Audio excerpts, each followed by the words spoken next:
Le fibre muscolari sono lunghe cellule cilindriche che contengono diversi nuclei.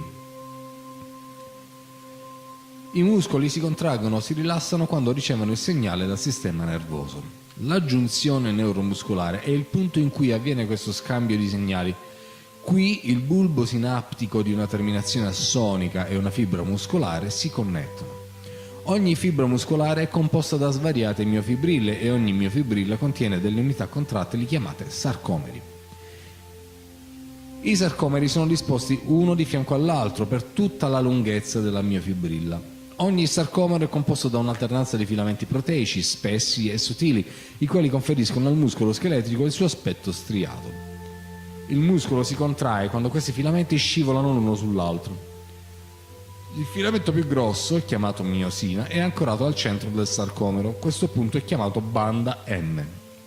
Il filamento sottile, composto dalla proteina actina, è ancorato al margine del sarcomero, chiamato banda Z. A causa di questo doppio ancoraggio sulla banda Z, il sarcomero si accorcia da entrambi i lati quando i filamenti di actina scivolano lungo i filamenti di miosina. Nonostante questo meccanismo tra i due filamenti sia chiamato sliding, attualmente il filamento di miosina trascina l'actina lungo la sua estensione. I punti di giunzione dei filamenti di miosina si attaccano ai filamenti di actina ed esercitano una forza che permette a questi di muoversi.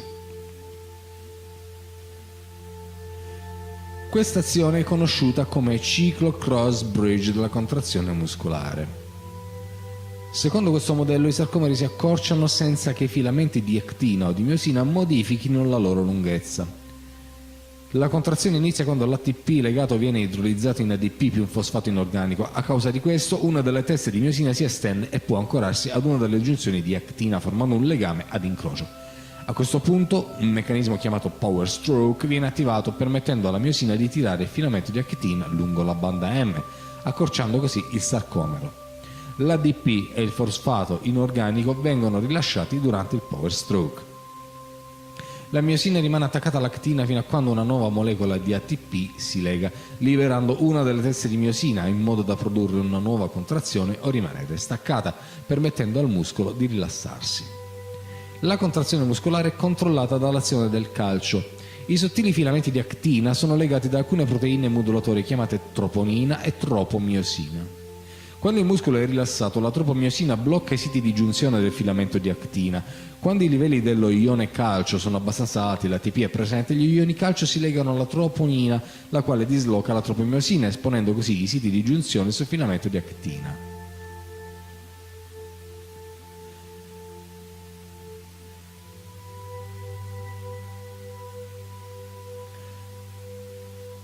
Gli ioni di calcio sono immagazzinati nel reticolo sarcoplasmatico e sono rilasciati in risposta al segnale proveniente dal sistema nervoso.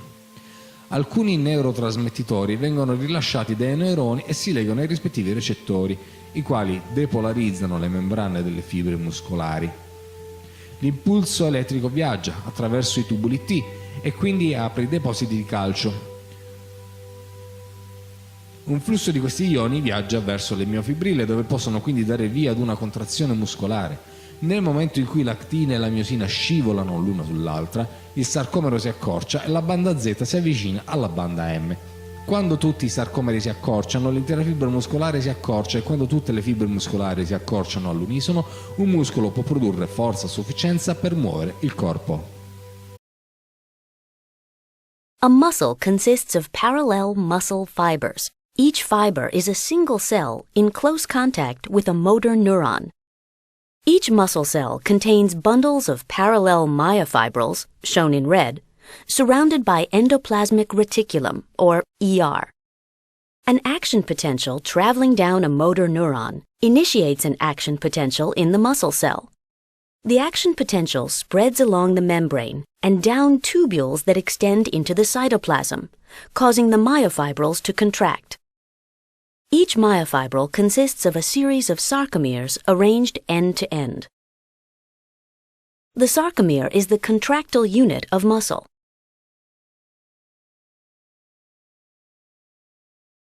Each sarcomere consists of thick filaments of myosin, shown in purple, and thin filaments of actin, shown in orange. A sarcomere contracts when its actin filaments slide past its myosin filaments. Contraction shortens the sarcomere, but does not change the length of the actin or myosin filaments. The myosin filaments have heads that bind and pull actin repeatedly, shortening the sarcomere. How do the myosin heads pull actin? In a relaxed muscle, the myosin-binding sites on actin are blocked by a protein complex, and ADP and phosphate are bound to each myosin head. An action potential causes the ER to release calcium ions, which bind to the protein complex, causing it to shift and expose the myosin-binding sites. The myosin head binds to actin. When ADP and phosphate are released, the myosin head bends, pulling the actin. This is called the power stroke. Next, ATP binds to the myosin head, causing it to detach from actin. When the ATP is broken down to ADP and phosphate, the myosin head extends. The sequence repeats as long as calcium ions are present. Bind, power stroke, detach, extend. The combined work of many myosin heads causes the actin filaments to slide past the myosin filaments. When the action potentials stop, calcium ions are pumped back into the ER. The myosin-binding sites on actin are again blocked, and the muscle relaxes. During muscle contraction, actin filaments are pulled toward the center of the sarcomere.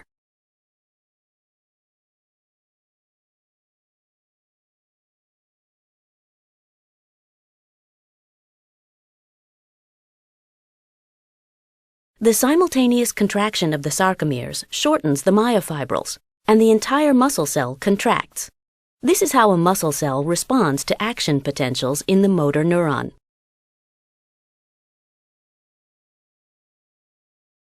When many muscle cells contract together, the result is movement.